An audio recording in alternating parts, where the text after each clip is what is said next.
Alors, dans cette nouvelle vidéo, nous allons faire quelques rappels sur les prismes droits.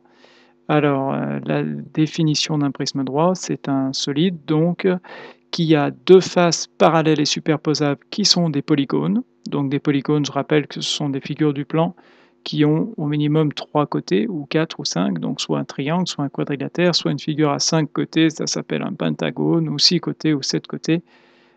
Bref, des figures à plusieurs côtés. Et les faces qui sont sur les côtés, que l'on appelle les faces latérales, sont toutes des rectangles forcément. Ici, on n'a pas le choix. Donc le prisme droit le plus classique, celui que vous rencontrez le plus souvent dans les exercices, c'est le prisme droit dont la base est un triangle. Donc on retrouve nos deux bases, nos deux faces parallèles et superposables, qui sont les bases de ce prisme droit, et les faces sur les côtés qui sont des rectangles.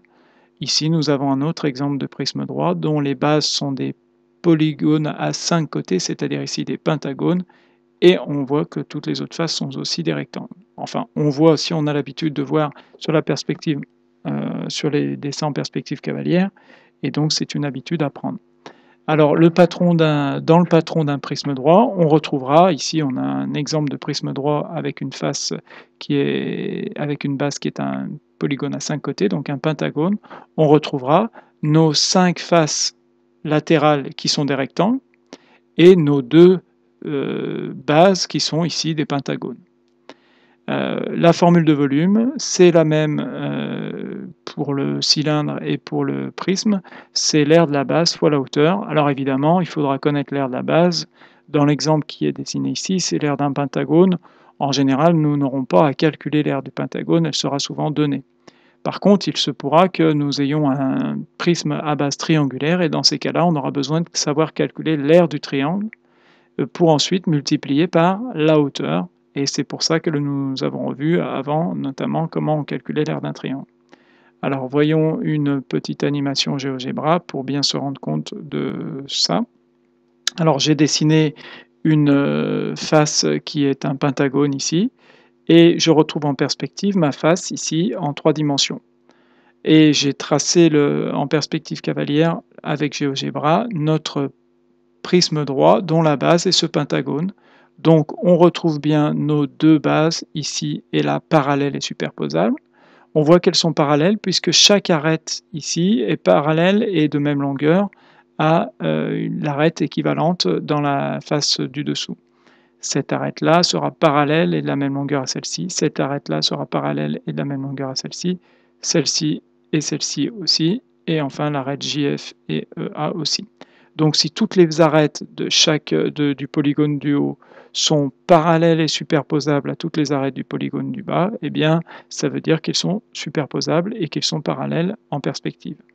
Après, toutes les faces sur les côtés sont bien des rectangles. Alors évidemment, en perspective, les rectangles sont déformés, mais lorsqu'on se met de face, par exemple, vu comme ça, on voit bien que la face est un rectangle.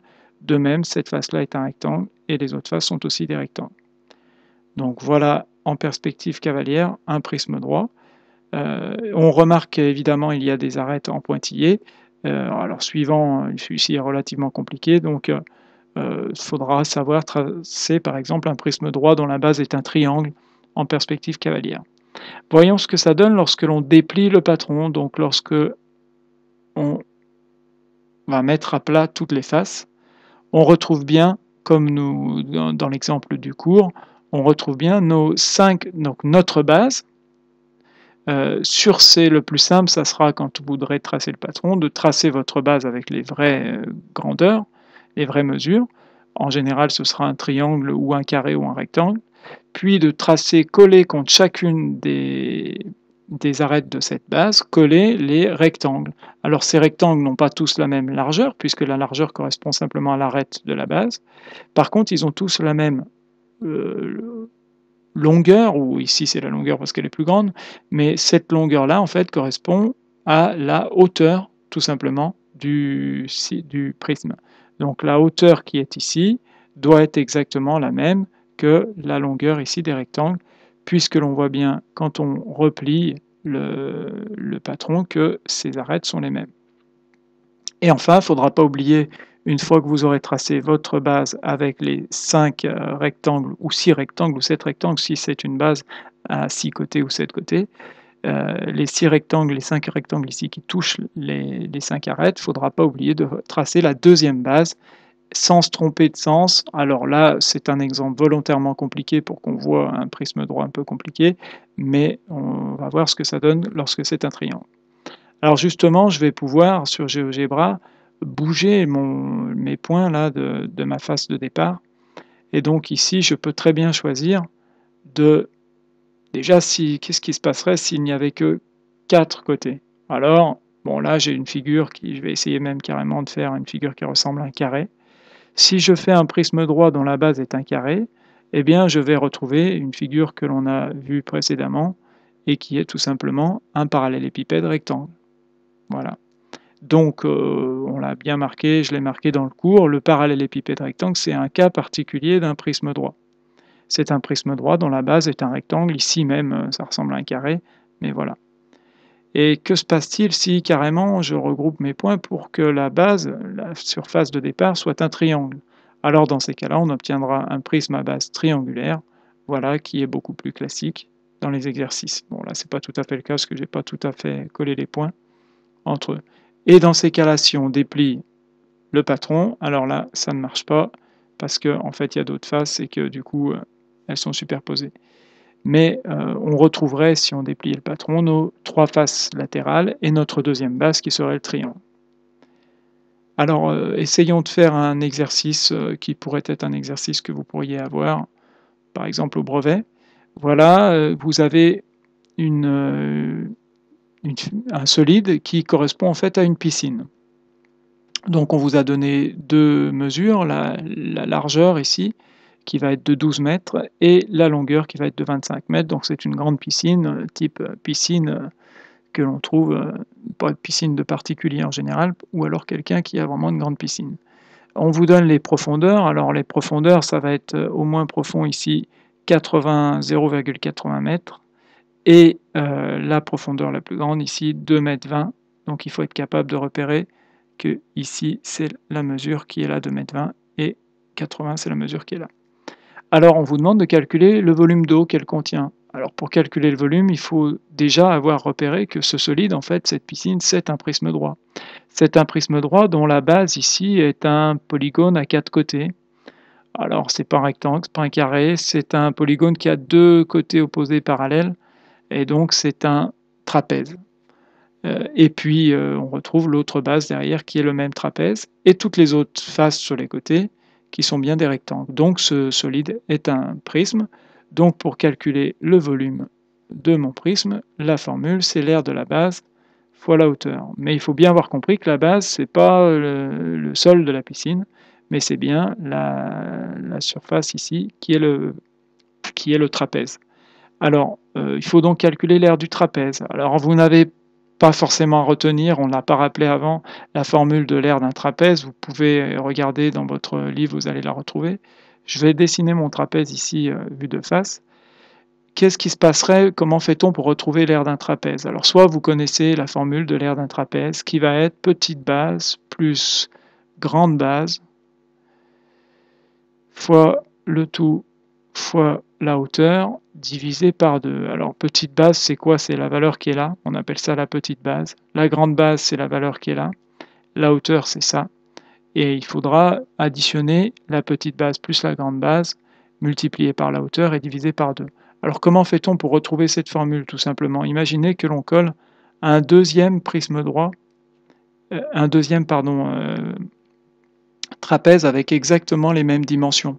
Donc dans notre cas ici, on aurait une hauteur ici qui correspond aux 25 mètres de la piscine. On a 2,20 m au plus ici, donc la grande base elle fait 2,20 m, et la petite base ici 0,80. Si ici on collait contre un deuxième à côté, un deuxième trapèze avec les mêmes dimensions, donc ici il y aurait 2,20 m, là il y aurait toujours 25, et là il y aurait 0,80. Finalement on obtiendra un rectangle. L'aire de ce rectangle, c'est longueur fois largeur. Or, la longueur, elle fait 2,20 m plus 0,80. Finalement, la longueur ici fait 3 mètres. La largeur fait 25, donc on multiplie par 25. Finalement, l'aire de ce rectangle, ce serait 3 mètres fois 25, c'est-à-dire, 25, c'est-à-dire 75. Ici, c'est des mètres carrés puisque c'est une aire qu'on calcule. Sauf que notre trapèze, c'est la moitié de ce rectangle, donc voilà pourquoi il faut diviser par 2. Donc ici, ça reviendrait à faire 0,80 plus 2,20 multiplié par 25 divisé par 2, c'est-à-dire 75 divisé par 2, 75 divisé par 2, ça fait 37,5. Donc l'aire de ce trapèze, c'est 37,5 et c'est des mètres carrés. Donc ici, pour calculer le volume, on fait 37,5 multiplié par la hauteur qui ici correspond aux 12 mètres que l'on retrouve là, donc fois 12. Et l'on trouve lorsqu'on multiplie 450. Attention, tout était en mètres, donc c'est bien un volume en mètres cubes.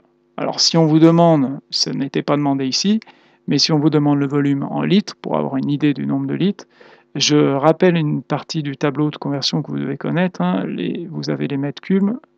En dessous des mètres cubes, l'unité plus petite, c'est les décimètres cubes. Et il faut savoir, même si c'est souvent rappelé dans les exercices, qu'un litre, c'est égal à 1 décimètre cube. Et on se rappelle que dans le tableau de conversion, là, vous avez 3 colonnes. Voilà, et donc il faut retenir que les litres et les décimètres cubes, c'est pareil. Donc convertir en litres, c'est convertir en décimètres cubes. Et pour convertir des mètres cubes en décimètres cubes, on se décale de 3 rangs vers la droite, donc on multiplie par 1000, ce que l'on a déjà revu et que vous avez vu en 6e. Donc ici, ça fera un volume de 450 000 décimètres cubes, c'est-à-dire 450 000 litres.